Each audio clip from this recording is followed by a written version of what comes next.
Mga boss, alam nyo ba nakakasabi lang ng Department of Labor and Employment na kasya at sobra pa nga yung sahod ng mga manggagawa para buhayin yung kanilang pamilya? Pakinggan natin tong video na to. But nonetheless, still, the minimum wage now in NCR is way above the poverty threshold of 517 for NCR.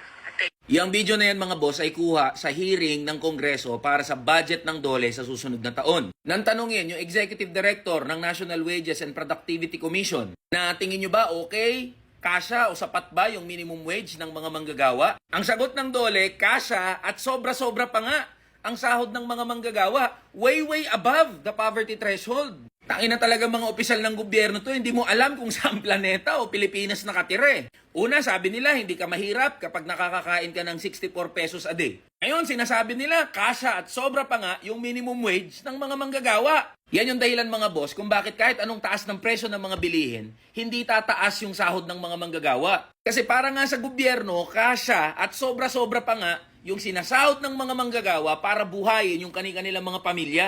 Ang ina talaga nito nila Guesme tsaka ng mga nandyan sa Department of Labor and Employer. Isama na natin pati yung mga economic managers. Kung makapagsabi na kasya yung sinasahod ng mga manggagawa, akala mo yung pinag-uusapan natin 50,000 to 100,000 gaya ng sinasahod ng mga gagong yan. Sa totoo lang, magkano ba sinasahod ng mga yan? Alam nyo ba na ang salary grade ng mga yan ay nasa SG26 hanggang SG31? O katumbas yan ng minimum na 120,000 up to 280,000 a month.